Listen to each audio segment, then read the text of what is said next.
नमस्कार विद्यार्थी मित्रांनो, स्पंदन अकॅडमी या शैक्षणिक चॅनलमध्ये आपणा सर्वांचं मनःपूर्वक स्वागत. विद्यार्थी मित्रांनो, आज आपण इयत्ता 10वीच्या पाठ्यपुस्तकातील संस्कृतच्या पाठ्यपुस्तकातील अभ्यासपत्रम 2 ही जी कृतीपत्रिका आहे, ती कृतीपत्रिका समजावून घेणार आहोत. पण या भागाला सुरुवात करण्यापूर्वी विद्यार्थी मित्रांनो, तुम्हाला एक सांगायचं आहे, ते म्हणजे तुम्हाला जर का इयत्ता 10वीचे मराठी आणि संस्कृत या 2 विषयांचे पेपर सेट आणि त्यांच्या आदर्श उत्तरपत्रिकांचा संच हवा असेल, तर खाली डिस्क्रिप्शन बॉक्समध्ये माझा मेल दिलेला आहे. त्याच्यावर तुम्ही संपर्क करू शकता. कारण 10 वर्ष बोर्डाचे पेपर तपासण्याचा अनुभव आहे. 5 वर्ष संस्कृतचे आणि 5 वर्ष मराठीचे.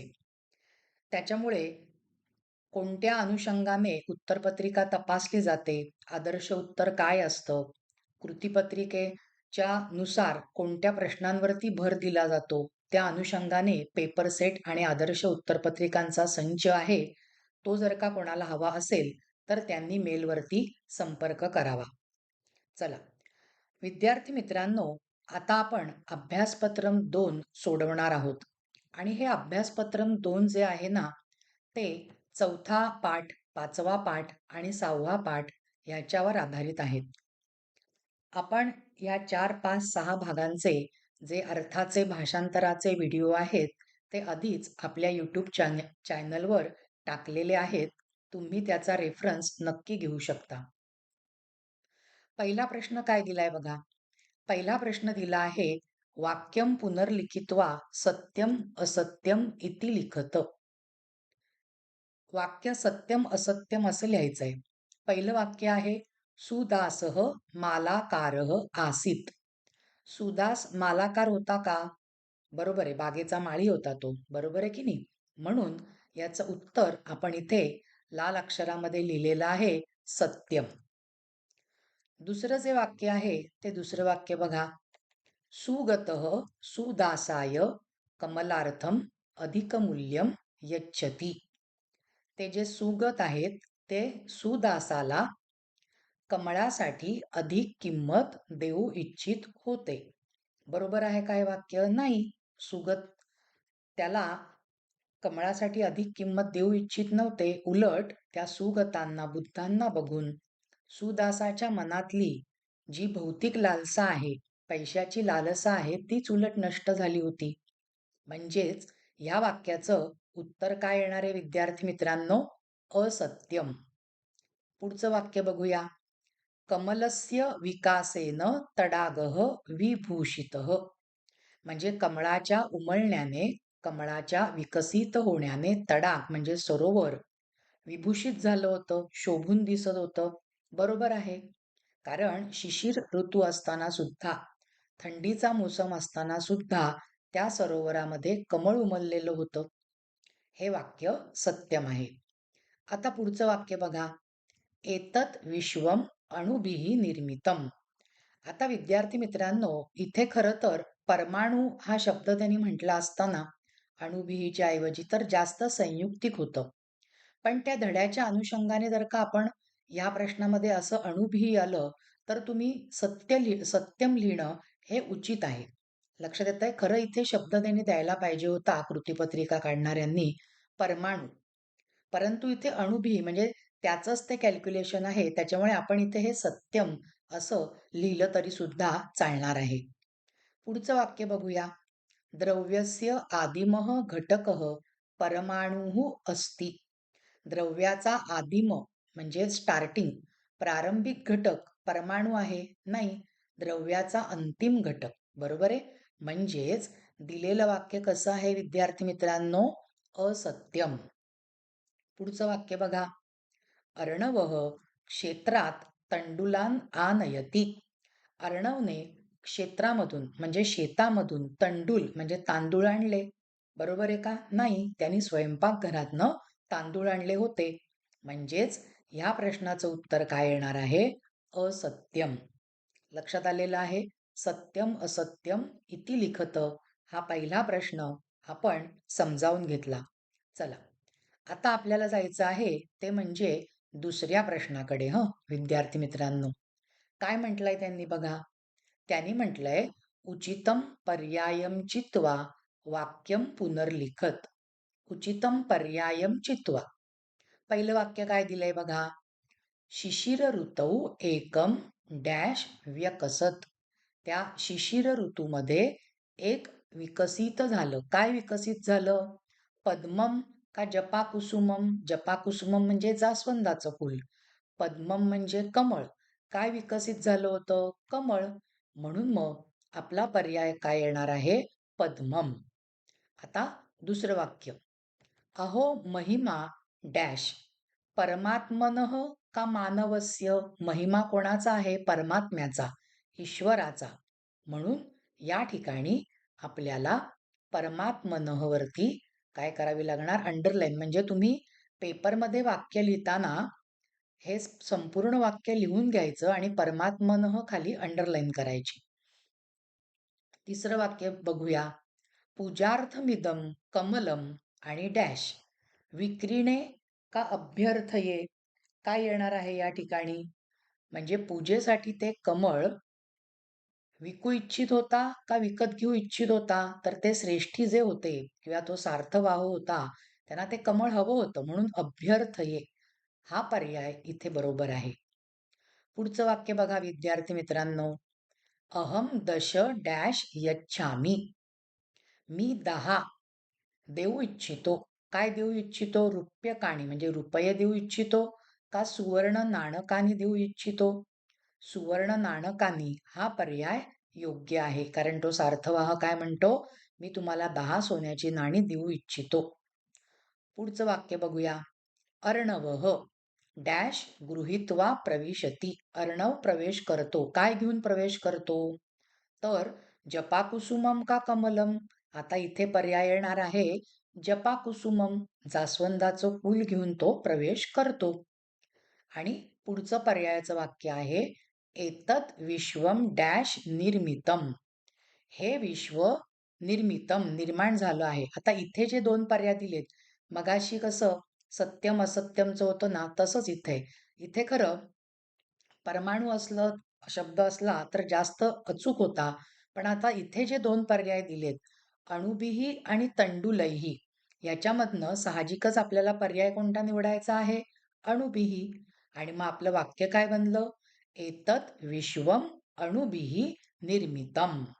लक्षात आलेलं आहे विद्यार्थी मित्रांनो. आता आपल्याला जायचं आहे क्रमेण योजयत. हा प्रश्न 2 मार्कासाठी आपल्या कृतीपत्रिकेमध्ये असतो.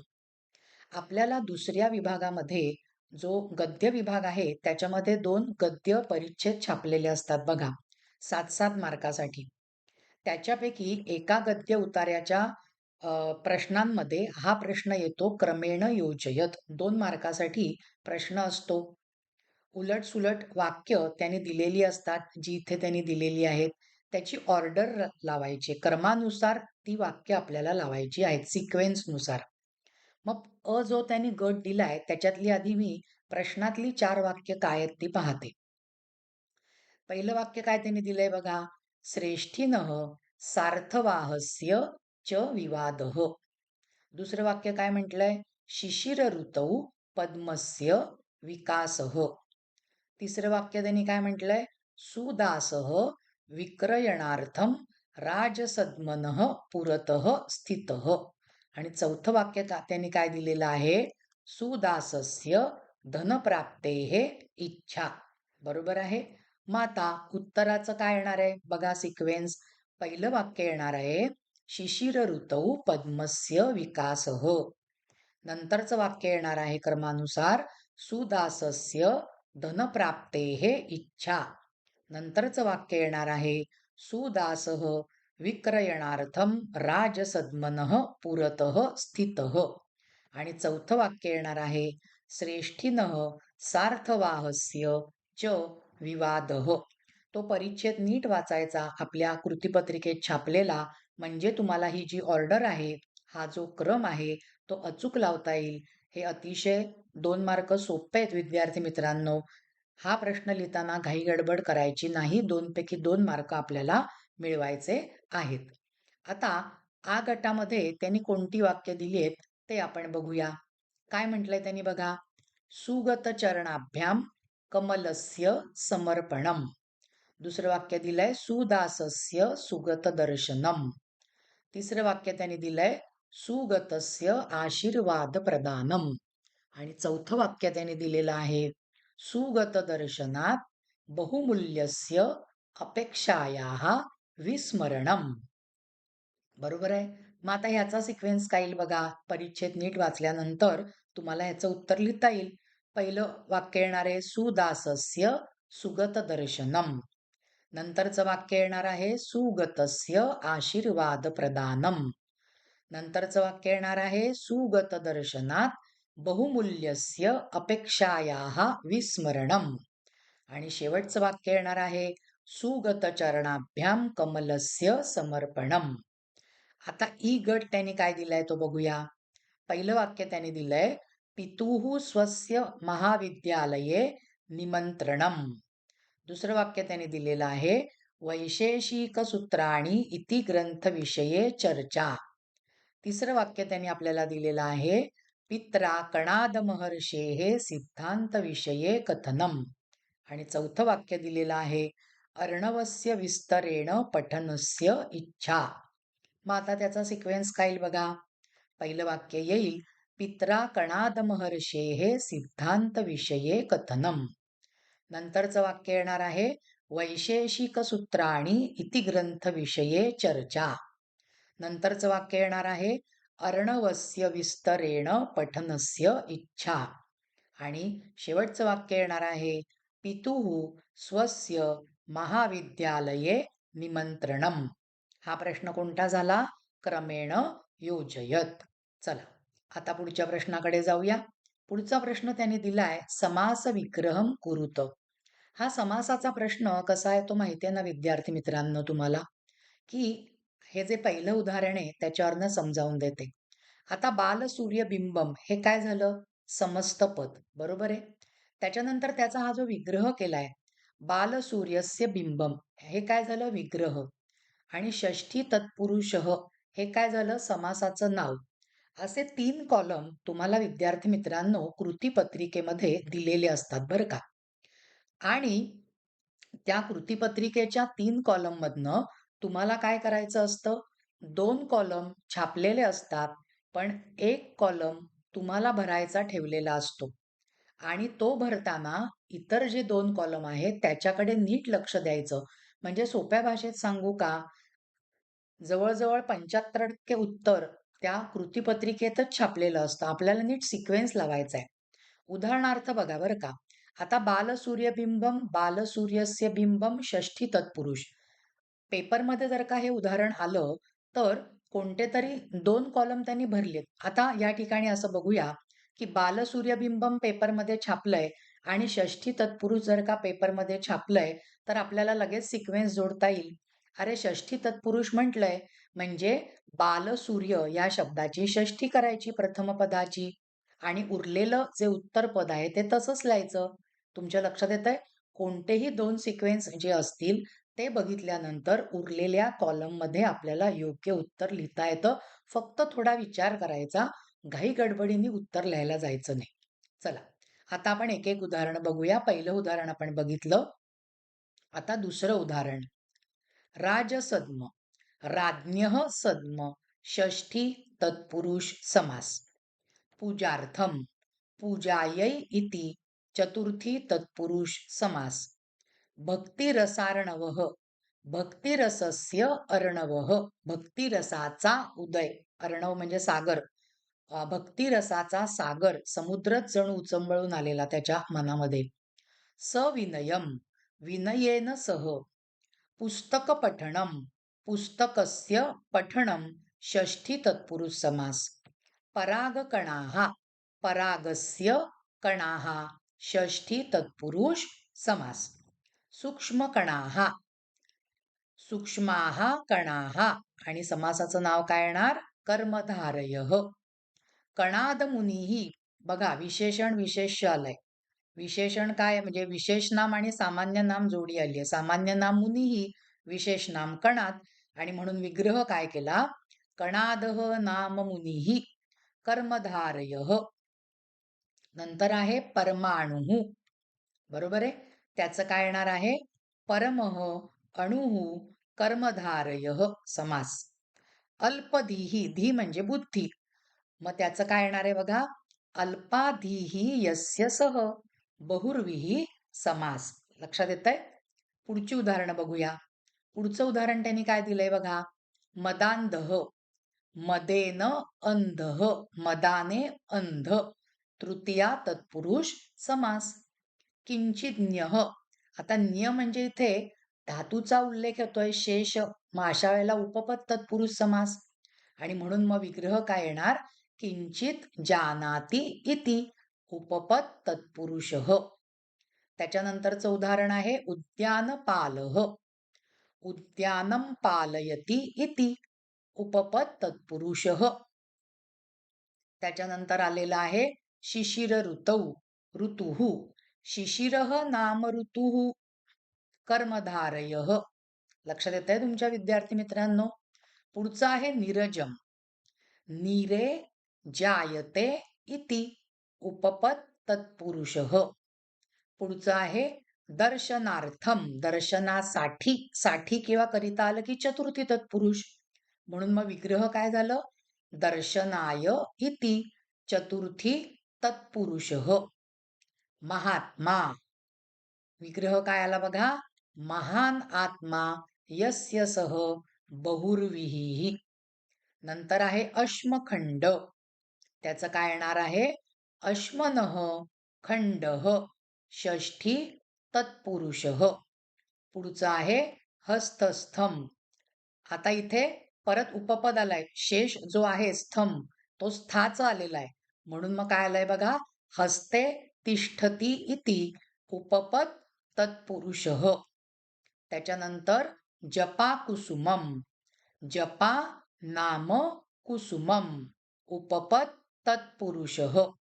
विद्यार्थी मित्रांनो, आपल्याला आपल्या पाठ्यपुस्तकामध्ये 1 ते 4 जी अभ्यासपत्र आहेत की नाही, एक महत्वाची सूचना देते कृतीपत्रिकेसाठी, बोर्डाच्या पेपरसाठी एक महत्वाची सूचना देते समासाच्या संदर्भामध्ये. आपल्याला पाठ्यपुस्तकामध्ये 1 ते 4 अभ्यासपत्र आहेत बघा, त्या अभ्यासपत्रांमधली जी उदाहरणं आहेत ना, ती पूर्णपणे तयार करा. आपल्याला जे बोर्डाच्या पेपरमध्ये 5 आकडे येतात की नाही समासाचे, त्याच्यापैकी 3 आकडे या अभ्यासपत्रांच्या उदाहरणातलेच आलेले असतात, किंबहुना 5च्या 5 सुद्धा आलेले असतात. त्याच्यामुळे तुम्ही अभ्यासपत्राच्या समासाच्या उदाहरणांवरती जास्तीत जास्त लक्ष द्यायचं आहे. चला, आता पुढचा प्रश्न. पुढचा प्रश्न त्यांनी काय सांगितलेला आहे? उचितम कारणम चिनुत, उचित कारण निवडा. पहिलं वाक्य बघूया. सुदासः राजसद्मनः पुरतः स्थितः यतः, म्हणजे सुदास राजवाड्याच्या समोर उभा राहिला कारण, पहिला पर्याय त्यांनी काय दिलेला आहे? सह सरसीजम विक्रेतुम इच्छती स्म. हा पर्याय बरोबर आहे का? सह राजानम द्रष्टुम इच्छती स्म, हा पर्याय, हे कारण बरोबर आहे? पहिलं कारण बरोबर आहे, कारण त्याला ते कमळ विकायचं होतं, म्हणून आपलं उत्तर काय येणार? सह सरसीजम विक्रेतुम इच्छती स्म. दुसरं वाक्य बघा. सार्थवाहः सुदासाय शतसुवर्ण नाणकानि दातुम उद्युक्तः यतः, म्हणजे सार्थवाह सुदासाला 100 नाणी देण्यासाठी उद्युक्त झाला कारण, कारण काय आहे? पहिलं कारण त्याने दिलंय सह सुदासस्य सहाय्यम कर्तुम इच्छती स्म, आणि दुसरं वाक्य त्यांनी दिलंय सह सुदासात कमलम क्रेतुम इच्छती स्म. आता इथे साहजिकच हे दुसरं कारण बरोबर आहे, कारण त्याला कमळ विकत घ्यायचं होतं. बरोबर आहे. आता तिसरं वाक्य. सुदासः निरजम सुगत चरणाभ्याम समर्पितवान यतः, सुदासाने ते कमळ सुगतांच्या चरणावर, पायावर समर्पित केले कारण, पहिलं कारण आहे सुगतः सुदासाय अधिकम धनम यच्छति, सुगत सुदासाला अधिक धन, अधिक पैसे देऊ इच्छित होते. हे कारण बरोबर आहे का दुसरं कारण बरोबर आहे? सुदासस्य मनसी भक्तिरसः अजायत. सुदासाच्या मनात भक्तिरसाचा उदय झाला. हे दुसरं कारण बरोबर आहे. आणि आता पुढचं पुढचं वाक्य त्यांनी काय दिलंय? पिता अर्णवाय स्व महाविद्यालयम आगंतुम कथयति यतः. म्हणजे वडिलांनी अर्णवला स्वतःच्या महाविद्यालयामध्ये येण्यासाठी सांगितलं. कारण पहिलं कारण आहे पितुः महाविद्यालये कणाद विषयकानी पुस्तकानी संती. वडील त्याला म्हणाले की आमच्या महाविद्यालयात आमच्या कॉलेजमध्ये कणाद महर्षींविषयी अनेक पुस्तकं आहेत. हे कारण बरोबर आहे का? पितुः महाविद्यालये स्नेह संमेलनम अस्ति. का वडिलांच्या महाविद्यालयामध्ये स्नेह संमेलन गॅदरिंग आहे. पहिलं कारण बरोबर येणार आहे. पितुः महाविद्यालये कणाद विषयकानी पुस्तकानी संती. चला आता पुढचा प्रश्न. पुढचा प्रश्न त्याने दिलेला आहे तालिकाम पूरयत. तालिकाम पूरयत काय म्हटलंय बघा. सार्थवाह हा एक कॉलम दिलाय. म्हणजे सार्थवाह काय म्हणाला आणि उद्यानपाल काय म्हणाला. चल आता आपण एक एक एक एक बघूया. पहिलं त्यांनी दिलंय एकेन सुवर्ण नाणकेन. कोण म्हणालेलं आहे? एकेन सुवर्ण नाणकेन उद्यानपाल म्हणालेला आहे. म्हणजे ते उद्यानपालच्या कॉलम मध्ये लिहावं लागेल. अहम शतम सुवर्ण नाणकानी प्रयच्छामी असं कोण म्हणालेलं आहे? सार्थवाह. म्हणजे हे वाक्य आपल्याला सार्थवाहच्या कॉलम मध्ये लिहावं लागेल.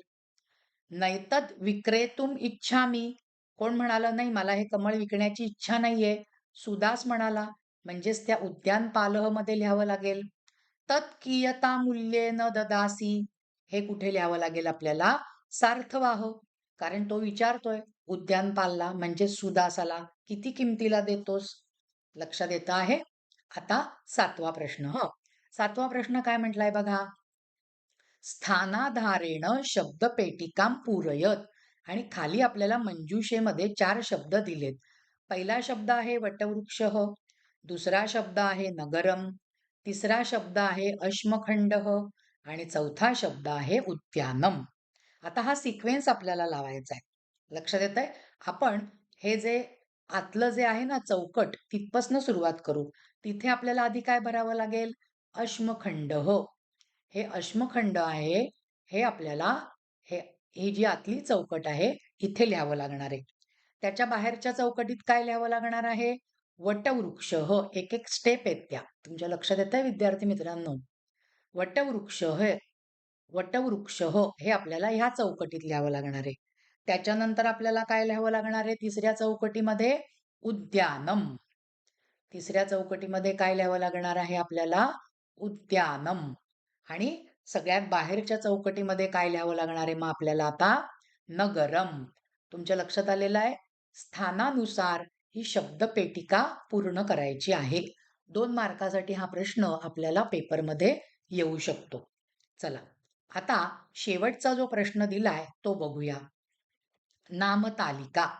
8वी 9वी 10वीतली नामं तुम्हाला पाठ पाहिजेत. आणि खास करून विद्यार्थी 10वीतली जी 12 नामं आहेत ना ती तर तुम्हाला पाठ पाहिजेच पाहिजे. चला आता पहिलं बघूया. त्यांनी अप्सरोभ्याम असं म्हटलंय तृतीया. मग आपल्याला तृतीया एकवचन काय लिहावं लागेल? अप्सरसा. आणि बहुवचन काय लिहावं लागेल? अप्सरोभिः. लक्षात येतंय. आता षष्ठी विचारली. कोणाची षष्ठी विचारली आहे? या ठिकाणी दयावतः लिहिलंय. मग त्याचं द्विवचन काय येणार आहे? दयावतोः. आणि बहुवचन काय येणार आहे? दयावताम. त्याच्यानंतर चतुर्थी विचारलीये. दृग्भ्याम द्विवचन त्यांनी छापलंय. बरोबर आहे. म्हणजेच आपल्याला इथे काय लिहावं लागणार आहे? दृश्ये असं लिहावं लागणार आहे. आणि या चौकटीत विद्यार्थी मित्रांनो उत्तर लिहायचं राहिलेलं आहे. त्या उत्तराचा शब्द नीट ऐका. तुमच्या वहीमध्ये लिहून घेतलं तरी चालेल. दृग्भ्यः. काय शब्द येतोय तो? दृग्भ्यः. लक्षात येतोय. चला पुढचं बघूया. शाखीनव त्यांनी दिलेलं आहे प्रथमा. मग आपल्याला एकवचन काय लिहायला पाहिजे? शाखी. आणि बहुवचन काय लिहायला पाहिजे? शाखीनः. त्याच्यानंतर रज्वे. चतुर्थी मग रज्जुभ्याम द्विवचन येईल आणि रज्जुभ्यः बहुवचन येईल. त्याच्यानंतर सवितरम द्वितीया एकवचन लिहिलंय. मग सवितरौ द्विवचन येणार आणि सवितृन तो तृ दीर्घ आहे बरं का. लक्षात आलेलं आहे? अशी ही नामतालिका पुरती. इथे आपली जी गाळलेली जागा भरायची राहिलेली आहे, तो शब्द मी तुम्हाला परत सांगते. तो शब्द आहे दृग्भ्यः. नीट लक्षात ठेवा. विद्यार्थी मित्रांनो, आज आपण अभ्यासपत्रम 2 हा जो भाग आहे, अत्यंत महत्त्वाचा भाग आहे हा प्रश्नपत्रिकेतला आपल्या किंवा पाठ्यपुस्तकामधला, तो आज आपण समजावून घेतला. विद्यार्थी मित्रांनो, तुम्हाला अजून एक सूचना द्यायची आहे ती म्हणजे स्पंदन अकॅडमी तर्फे आपलं यूट्यूब चॅनल आहेच. आपण यूट्यूब चॅनल मार्फत 8वी ते 10वीचे मराठी आणि संस्कृतचे व्हिडिओ आपल्या यूट्यूब चॅनलवरती लोड करतच असतो, टाकतच असतो. परंतु ज्यांना कोणाला मराठी आणि संस्कृत याचा जर का ऑनलाईन क्लास लावायचा असेल, तर तुम्ही हा जो माझा खाली मेल दिलेला आहे, त्या मेलवरती संपर्क करू शकता. मग स्टेट बोर्ड असेल, सी-बी-एस-ई बोर्ड असेल, आय-सी-एस-ई बोर्ड असेल, मराठी संस्कृत विषयाचे आपले ऑनलाईन क्लासेस आहेत. तुम्हाला जर का या संदर्भात चौकशी करायची असेल, तर ह्या मेलवरती तुम्ही संपर्क करू शकता. विद्यार्थी मित्रांनो, आज आपण अभ्यासपत्रम हा जो भाग आहे, हा भाग समजावून घेतला. तुम्हाला जर का हा भाग आवडला असेल, तर ह्या भागाला लाईक करा, ह्या भागाला शेअर करा आणि स्पंदन अकॅडमी हे जे शैक्षणिक चॅनल आहे, त्या चॅनलला नक्की सबस्क्राईब करा. धन्यवाद मित्रांनो.